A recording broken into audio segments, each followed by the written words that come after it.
नमस्कार दोस्तों, निरंतर करंट अफेयर्स में आप लोगों का स्वागत है। आज हम लोग अपने करंट अफेयर्स की शुरुआत करेंगे सर्वेक्षण पोत आईएनएस इच्छक के साथ। आईएनएस इच्छक को अभी हाल ही में कोच्चि नौसैनिक अड्डे पर भारतीय नौसेना में शामिल किया गया है, इसीलिए आईएनएस इच्छक चर्चा में है। ये बात आप याद रखिएगा।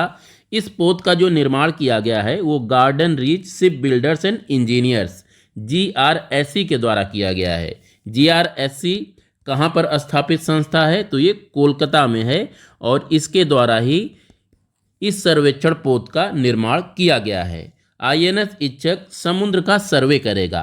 समुद्र कहाँ पर गहरा है, कहाँ पर उथला है, कहाँ पर समुद्र का पानी ज़्यादा खारा है, कहाँ पर ज़्यादा कम खारा है, इस तरह के जो हाइड्रोग्राफिक डाटा होते हैं उन डाटा को ये सर्वेक्षण शिप इकट्ठा करेगा। और भारत का ये तीसरा सर्वेक्षण पोत है, ये आप लोग ध्यान दीजिएगा। इससे पहले जो दो और पोत थे उनका नाम है संधायक निर्देशक। इन दो पोतों को भी भारतीय नौसेना में शामिल किया जा चुका है। इन्हें कहाँ शामिल किया गया था? तो इन्हें विशाखापट्टनम में शामिल किया गया था। ये फैक्ट भी आप लोग याद रखिएगा। इन दोनों को विशाखापट्टनम में लॉन्च किया गया था। इच्छक को, जो कि तीसरा सर्वे शिप है भारत का, इसे कोच्चि में लॉन्च किया गया है।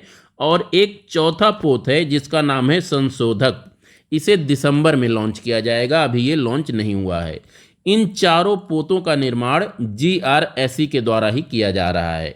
ये फैक्ट आप याद रखिएगा कि सर्वेक्षण श्रेणी के ये पोत हैं। सब सर्वेक्षण श्रेणी के पोत हैं, 4 पोत हैं भारत के, जिसमें से इच्छक अभी हाल ही में लॉन्च किया गया है। और इन सभी पोतों में लगभग जो मटेरियल यूज किया गया है बनाने के लिए 80% स्वदेशी उपकरणों और सामग्री का उपयोग हुआ है। तो आईएनएस इच्छक से संबंधित ये फैक्ट एंड फिगर आप लोग याद रखिएगा। हमारा जो अगला करंट अफेयर्स है वो है राष्ट्रगीत वंदे मातरम से संबंधित। ये क्यों चर्चा में है? क्योंकि इसके लिखे जाने के 150 वर्ष पूरे हो गए हैं। प्रधानमंत्री नरेंद्र मोदी ने नई दिल्ली में इस अवसर पर 1 वर्ष के स्मृति उत्सव का उद्घाटन किया। संस्कृति मंत्रालय इस स्मृति उत्सव का आयोजन करेगी और इसे 7 नवंबर 2025 से 7 नवंबर 2026 तक मनाया जाएगा। अब यहाँ पर गीत वंदे मातरम के बारे में जान लेते हैं। तो इसकी जो रचना की थी ये बंकिम चंद्र चटर्जी, इन्हें ही बंकिम चंद्र चट्टोपाध्याय भी कहा जाता है, ध्यान रखिएगा। इन्होंने की थी 7 नवंबर 1875 को, अक्षय नवमी के दिन इन्होंने इस गीत को लिखा था। बाद में यह उनके प्रसिद्ध उपन्यास आनंद मठ के एक अंश के रूप में साहित्यिक पत्रिका बंग दर्शन में प्रकाशित हुआ था और भारत सरकार ने 24 जनवरी 1950 को इसे राष्ट्रीय गीत के रूप में दर्जा प्रदान किया था।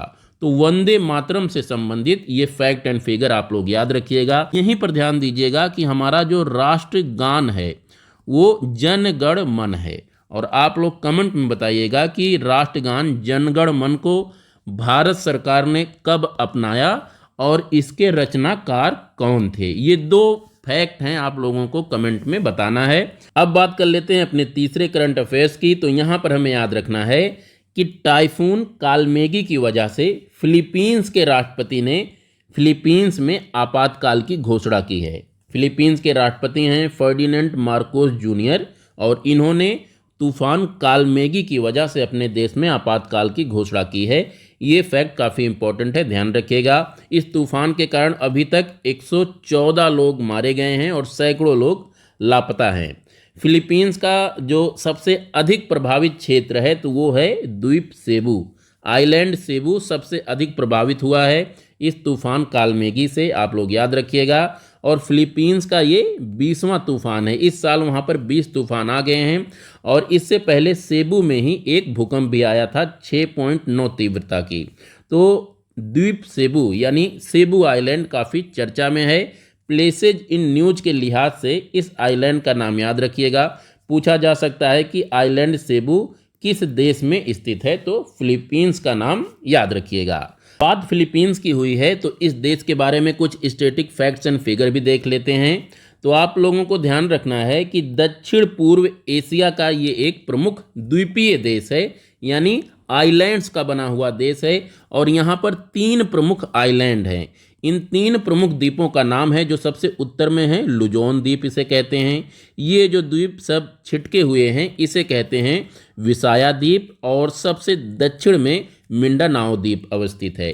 तो ये 3 द्वीप याद रखने हैं फिलीपींस के। इन्हीं 3 द्वीपों से, सबसे बड़े 3 द्वीप हैं, मिलकर फिलीपींस का निर्माण होता है। और इसके साथ ही साथ और भी बहुत छोटे छोटे द्वीप हैं जो इसके आसपास फैले हुए हैं। यहाँ पर एक दूसरी बात याद रखिएगा कि फिलीपींस के चारों ओर कौन कौन से समुद्र हैं, ये भी हम लोग देख लेते हैं। तो इसके अगर पश्चिम तरफ बात करेंगे तो पश्चिम तरफ इसके साउथ चाइना सी अवस्थित है। ये पूरा भाग साउथ चाइना सी का है। इसके दक्षिण में यहाँ पर स्लेप्स सागर अवस्थित है, और यहाँ पर एक छोटा सागर अवस्थित है जिसे सुलू सागर के नाम से जाना जाता है। तो सुलू सागर यहाँ हो गया, और इसके पूरब में ये जो आप क्षेत्र देख रहे हैं इसे फिलीपींस सागर के नाम से जाना जाता है। यहाँ पर एक काफ़ी इम्पोर्टेंट जलसंधि है जिसे लुजोन जलसंधि के नाम से जाना जाता है। लुजोन जलसंधि जो है फिलीपींस और ताइवान को एक दूसरे से अलग करता है। ये कुछ बेसिक फैक्ट्स थे फिलीपींस के बारे में जो हमें याद रखना है। हमारे पेपर्स में इससे संबंधित करंट अफेयर्स पूछा जाता है। यहाँ की राजधानी क्या है, किसी को अगर पता हो तो कमेंट में ज़रूर लिखिएगा। और ये राजधानी यहाँ पर अवस्थित है लुजोन आइलैंड पर। इसका नाम ज़रूर आप लोग कमेंट में लिखिएगा। कल फिर मिलते हैं नए करंट अफेयर्स के साथ। तब तक के लिए नमस्कार, जय हिंद।